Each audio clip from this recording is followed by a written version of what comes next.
warahmatullahi wabarakatuh. Yang kami hormati Bapak Wakil Kepala Sekolah UPT SMA Negeri Sidoarjo. Yang kami hormati Bapak Ibu Pembina UPT SMA Negeri Sidoarjo yang sempat hadir, serta anak-anakku peserta didik yang sempat hadir pada kesempatan ini. Baiklah, untuk memulai kegiatan seminar guru penggerak angkatan 4, yakni Bapak Muhammad Suyuti, kita buka bersama-sama dengan membaca basmalah. Baiklah, cara pertama sambutan oleh Bapak Wakil Kepala UPT SMA Negeri Sidoarjo. Dengan hormat disilakan. Bismillahirrahmanirrahim. Assalamualaikum warahmatullahi wabarakatuh. Yang kami hormati teman-teman guru penggerak yang sempat hadir pada hari ini, serta rekan-rekan pembina UPT SMA 7 Negeri Sidoarjo. Alhamdulillah, puji syukur kita panjatkan kehadirat Allah Subhanahu wa Ta'ala, karena pada pagi hari ini kita masih dipertemukan di tempat ini guna melaksanakan satu kegiatan yang mana sudah dirancang oleh teman kita, itu guru penggerak. Ya.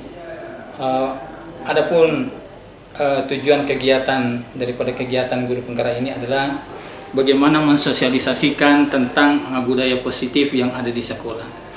Kami dari pihak sekolah sangat mendukung kegiatan daripada guru penggerak ini, yang mana kita ketahui sekarang bahwa perkembangan dunia pendidikan begitu cepat akselerasinya, otomatis kita juga harus dituntut untuk bergerak cepat untuk mengikuti perkembangan zaman. Jadi bersyukurlah pemerintah sekarang telah membuat aturan, membuat program guru penggerak. Ini program yang sangat luar biasa yang harus kita ikuti guna mengantisipasi perkembangan zaman. Semakin kita ketahui bahwa sekarang era digital tentu membutuhkan akselerasi pendidikan yang begitu cepat. Dengan adanya program guru penggerak ini guru termotivasi untuk melakukan inovasi, kreativitas, khususnya dalam memberikan proses pembelajaran di kelas. Jadi kami berharap kepada teman-teman yang terlibat dalam guru penggerak, nantinya bisa mengimbaskan ilmu yang didapatkan dari kegiatan ini. Jadi kami dari Pak Sekolah sangat mendukung dan mengapresiasi kegiatan ini. Terima kasih. Sekian, wabillahi taufik wal hidayah. Assalamualaikum warahmatullahi wabarakatuh. Acara selanjutnya pemaparan materi yang akan dibawakan oleh Bapak Muhammad Suyuti SAG, calon guru penggerak angkatan 4 Kabupaten Sidoarjo. Dengan hormat disilakan. Sebelum saya lanjutkan, yang saya hormati Bapak Kepala Sekolah SMA Negeri Sidoarjo atau yang mewakili, kemudian moderator dan semua peserta sosialisasi penerapan budaya positif yang saya hormati.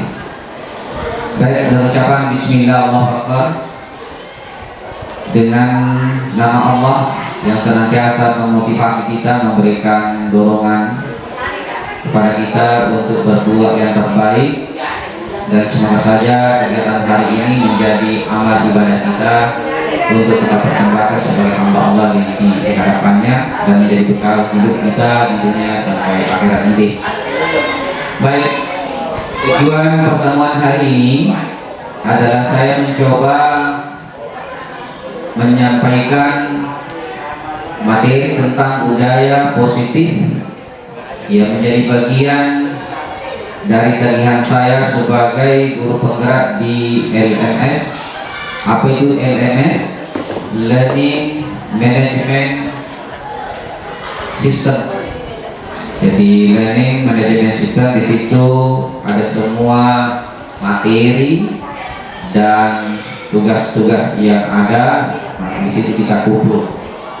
Dan kegiatan hari ini akan direkam dan diupload nanti ke YouTube sebagai produk karya teknologi informasi, dan semoga saja menjadi terbaik dan bisa kita mengambil makna dan manfaat dari kegiatan hari ini.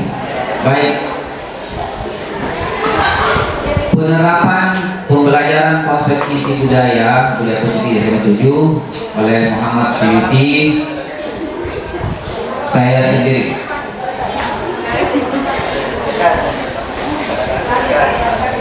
Slide 2. Tujuan pembelajaran bersama murid dapat memahami konsep-konsep kunci dalam budaya positif. Jadi ada kunci, ada inti dari konsep budaya positif, yaitu pertama, perubahan paradigma belajar. Jadi perubahan paradigma belajar. Yang kedua, disiplin positif. Bagaimana Anda semua dan Bapak Ibu bisa menerapkan disiplin positif. Kemudian ketiga, motivasi perilaku manusia. Sementara kita akan jelaskan juga motivasi perilaku manusia.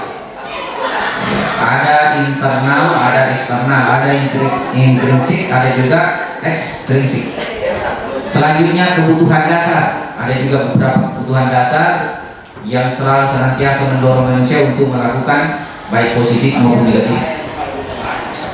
Kemudian posisi kontrol restitusi.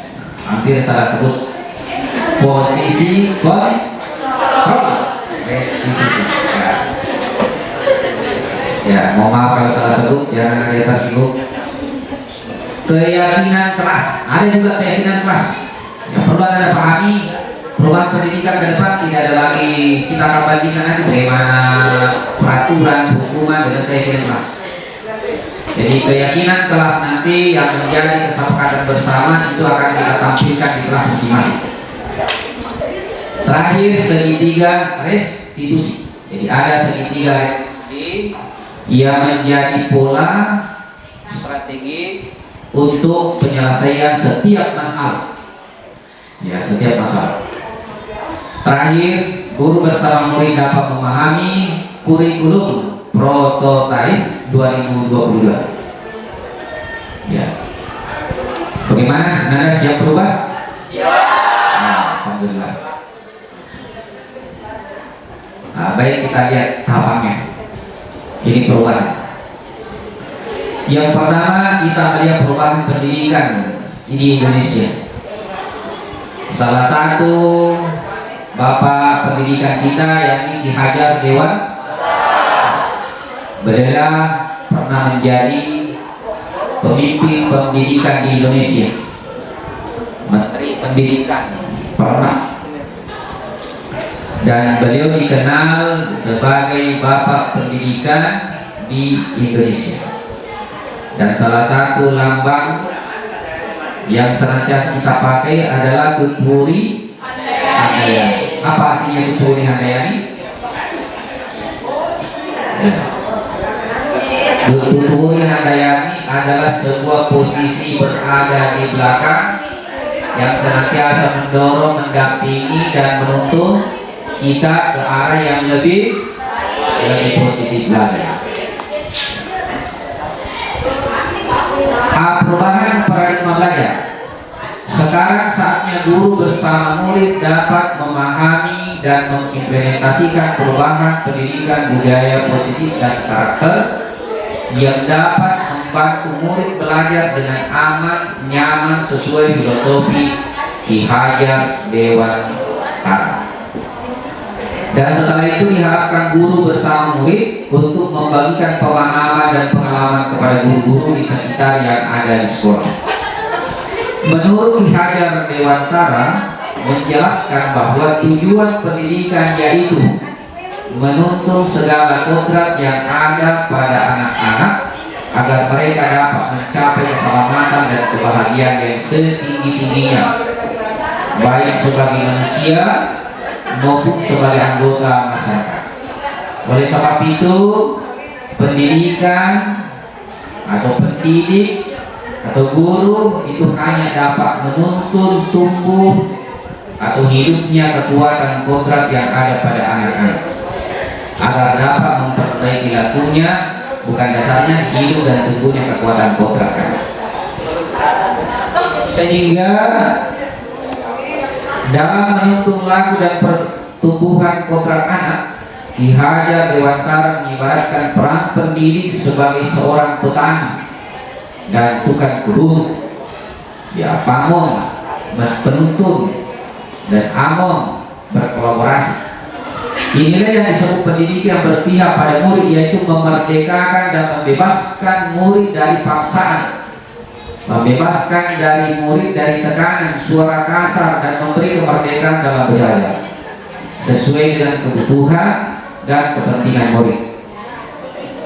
Jadi fokus pada peserta didik bukan difokuskan kepada keinginan guru, bukan difokuskan kepada pimpinan, tetapi fokus pada pembelajaran yang berpihak pada kebutuhan dan kepentingan murid. Selanjutnya, untuk melihat dan mengamati bagaimana kita bisa berubah menjadi insan manusia yang memiliki disiplin positif, mari kita menyamakan model cara berpikir kita tentang disiplin itu. Lazimnya disiplin dikaitkan dengan kontrol. Ya, jadi hari ini ada budaya positif atau disiplin, lazimnya dikenal atau dinamai sebagai kontrol diri. Ya, dalam bahasa pendidikan agama itu mujahadatun nafsi. Apa itu mujahadatun nafsi? Penguasaan diri dan orang lain.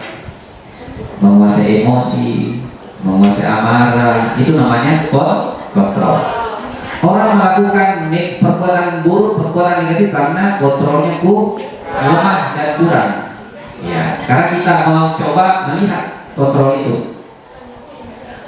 Bagaimana kontrol guru menghadapi murid? Nah, itu akan kita lihat nanti. Sebelumnya mari kita melakukan kegiatan. Sekarang kita angkat tangan kita semua ke depan.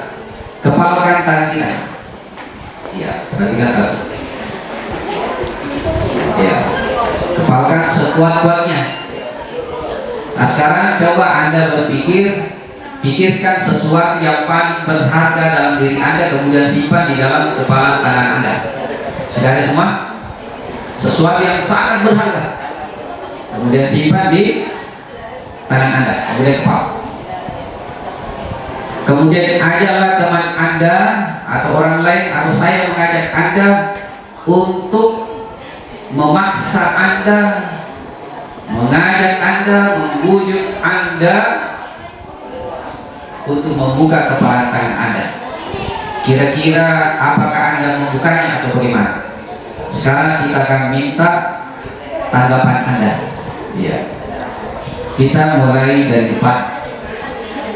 Ya. Karena itu adalah sesuatu yang berharga. Boleh saja sesuatu yang berharga itu berupa ibu, berupa kesehatan, berupa harga ini macam-macam. Sini pagi kita akan minta tanggapan Anda. Silakan turun dulu. Apa alasan Anda sehingga Anda tidak mau membuka kepala tangan Anda? Alasannya?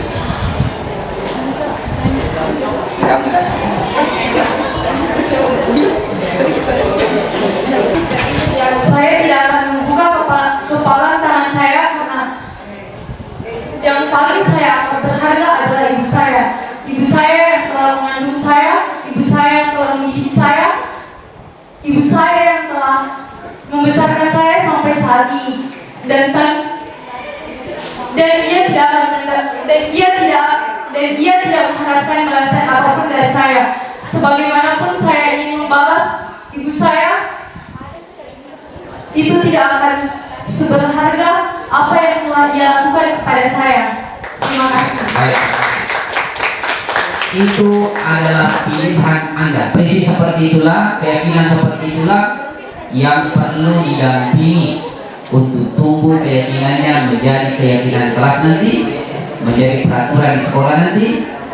Keyakinan itu membuat kita terdorong secara tanpa dipaksa, dia akan berbuat sebaiknya untuk ayah dan ibunya, karena bersumber dari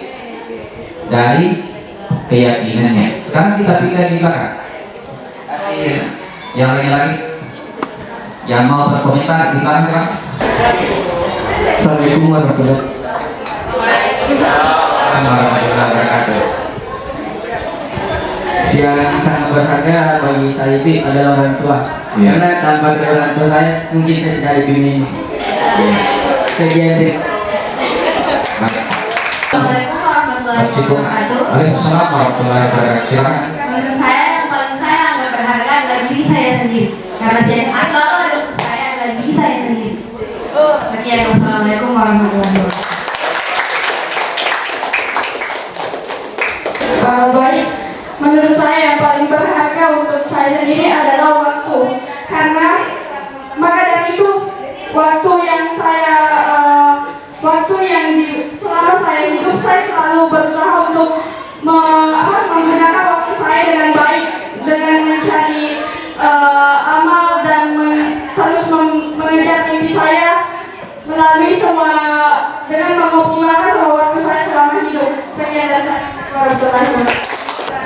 Bahwa ternyata dari tanggapan Ananda itu berbeda-beda, dan perbedaan itu tidak membuat kita menjadi lemah, justru kita menjadi kuat. Kenapa? Karena itu adalah pilihan-pilihan terbaik dalam diri kita, dan seperti inilah yang akan kita hasilkan nanti menjadi kesepakatan di kelas, menjadi kesepakatan dan keyakinan di kelas.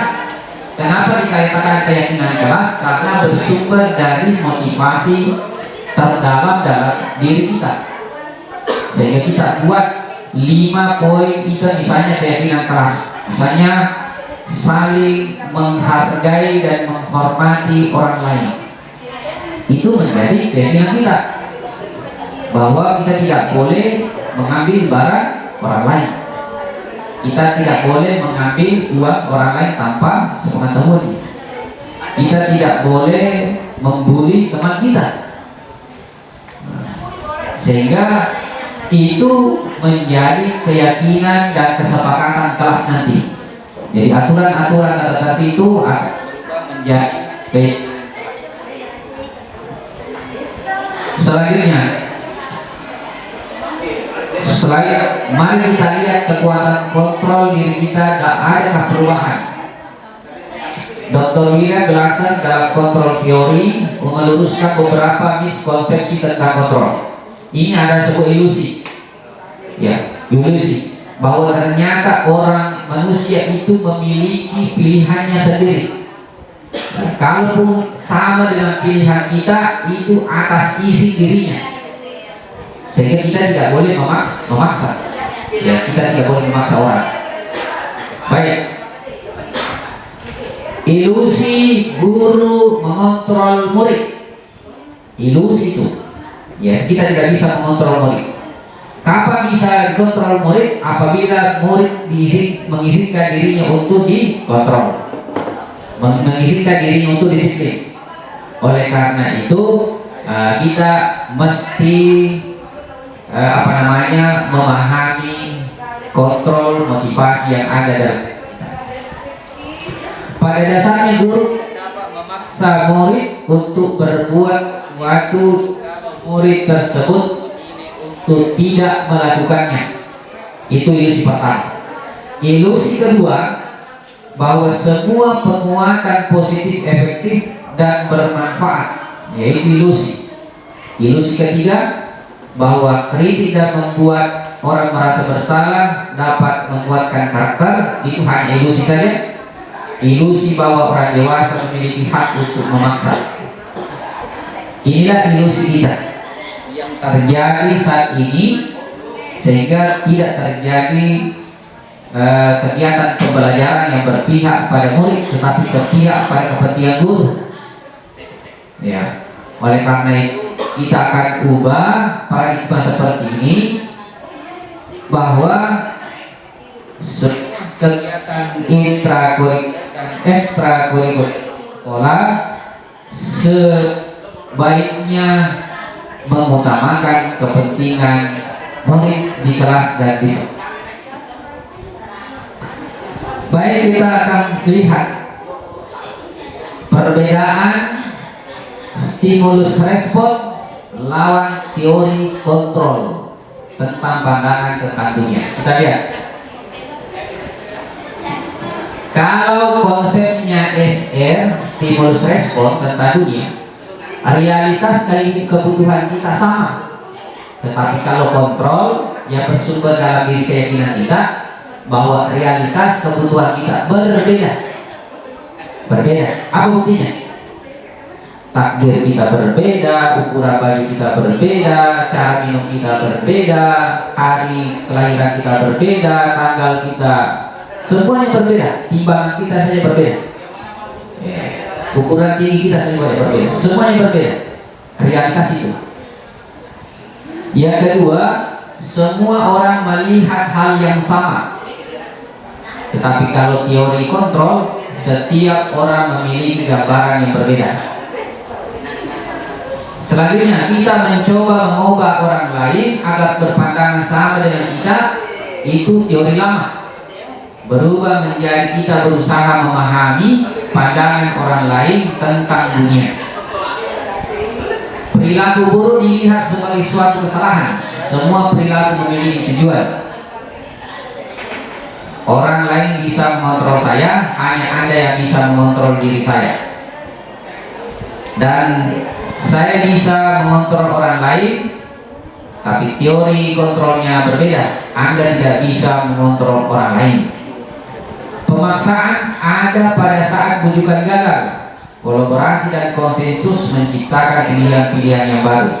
Dan terakhir, ini yang penting, yang terakhir, model berpikir menang kalah.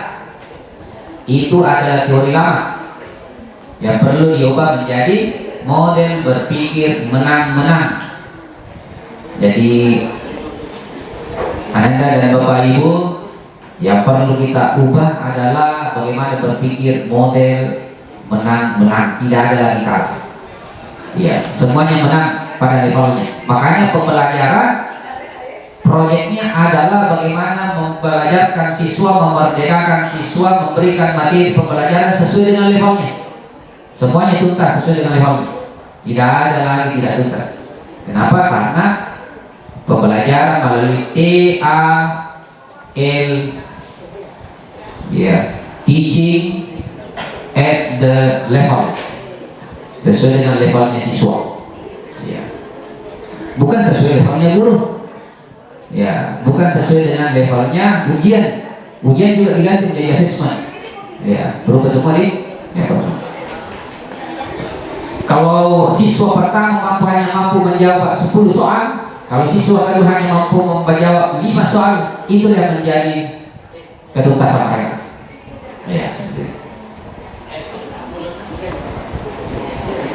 Baik, kita lihat motivasi perilaku manusia. Motivasi manusia menurut Diana Gossen, ada Nur Diana di ruangan ini. Diana Gossen mengatakan bahwa ada 3 motivasi manusia. Pertama, untuk menghindari ketidaknyamanan atau hubungan. Yang kedua, untuk mendapatkan imbalan atau penghargaan dari orang lain. Ini yang ketiga yang kita harapkan bersama, yaitu motivasi untuk menjadi orang yang mereka inginkan, menghargai diri sendiri dengan nilai yang mereka percaya. Inilah motivasi yang diharapkan karena adanya motivasi intrinsik internal menjadi disiplin positif nantinya. Kebutuhan dasar. Bagian A, kebutuhan dasar. Kebutuhan dasar. Ada 5 kebutuhan dasar. Pertama, cinta dan kasih sayang dan kebutuhan untuk diterima. Yang kedua, kebutuhan bertahan hidup. Yang ketiga, penguasaan. yakni kebutuhan pengaku atas kemampuan. Yang keempat, kebebasan, yakni kebutuhan akan pilihan, kebutuhan akan kemandirian, otonomi, banyak bergerak, senang mencoba hal yang baru dan menarik. Yang kelima, kesenangan, yakni kebutuhan untuk merasa senang, bahagia dan selamat di lingkungan belajar. Sebagai tagihannya. Nah, sekarang kita lihat dulu.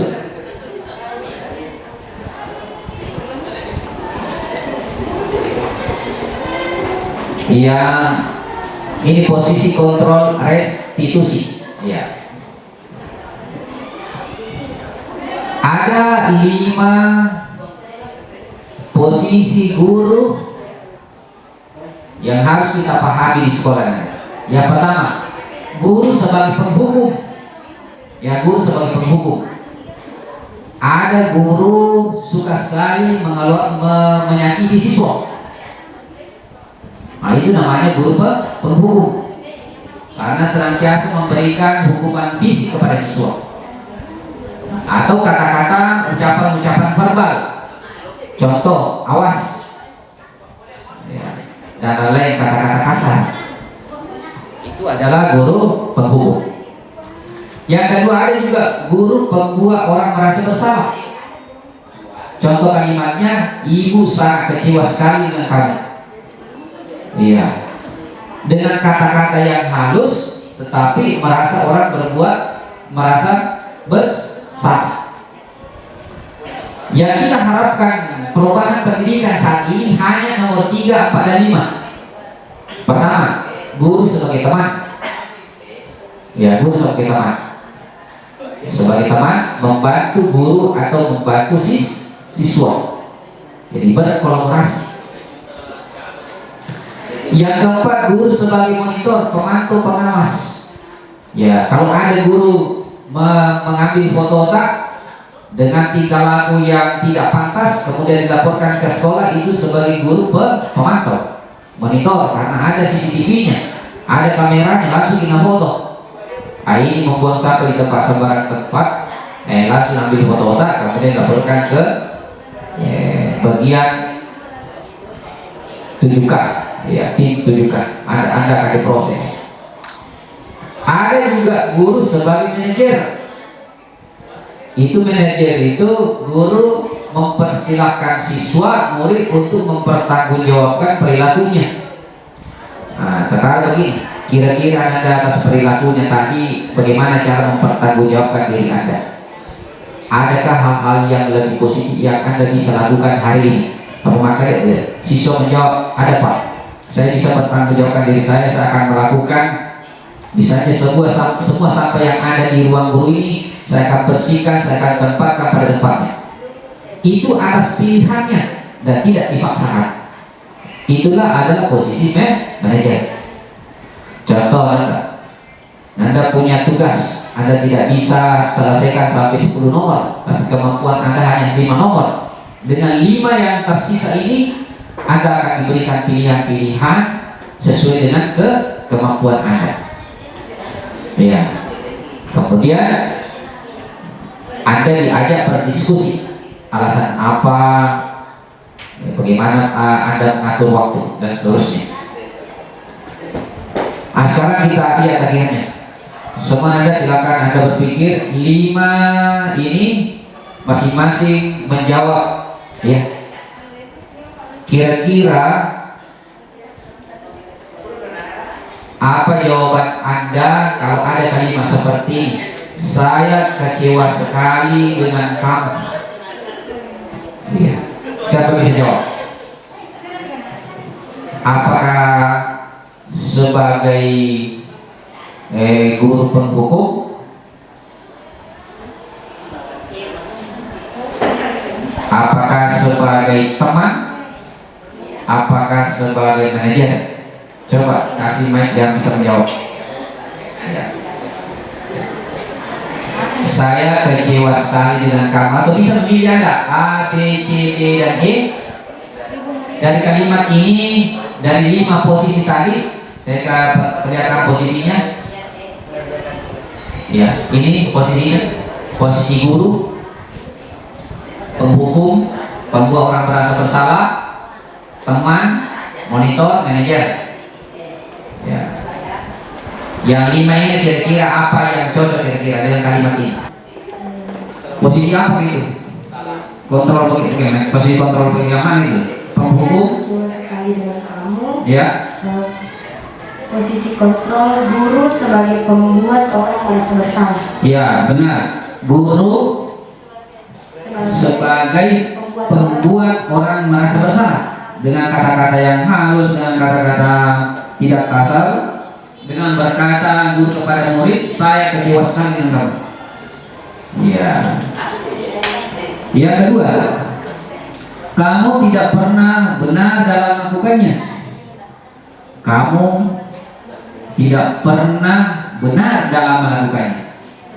Kira-kira posisi kontrol apa ini yang dipilih seorang guru?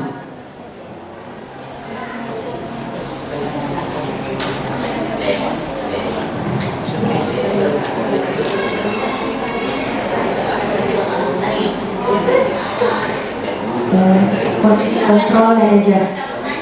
Manajer. Ada yang lain?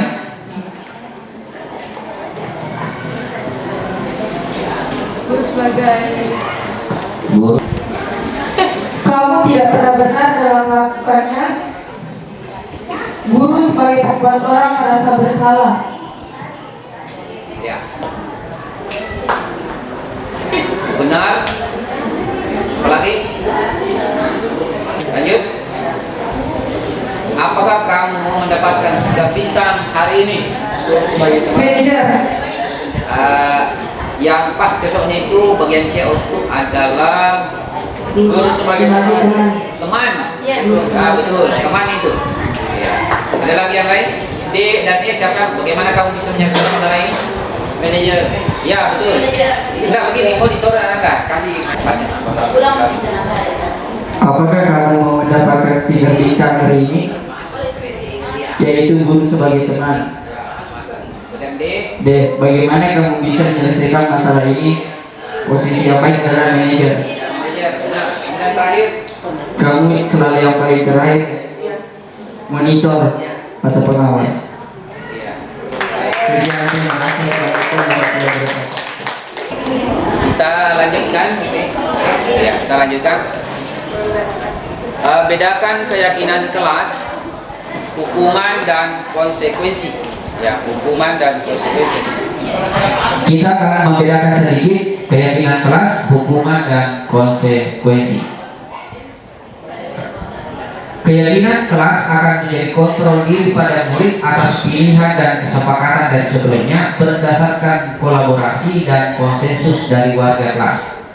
Jadi ada nanti pada semester genap ini yang akan datang kita akan mencoba membuat konsensus atas keluarga kita untuk merumuskan kesepakatan kelas yang bersumber dari keyakinan masing-masing. Ya, misalnya kebersihan, makanya saling menjaga apa? Menjaga kebersihan dan menghargai orang lain. Bagaimana menghargai orang lain?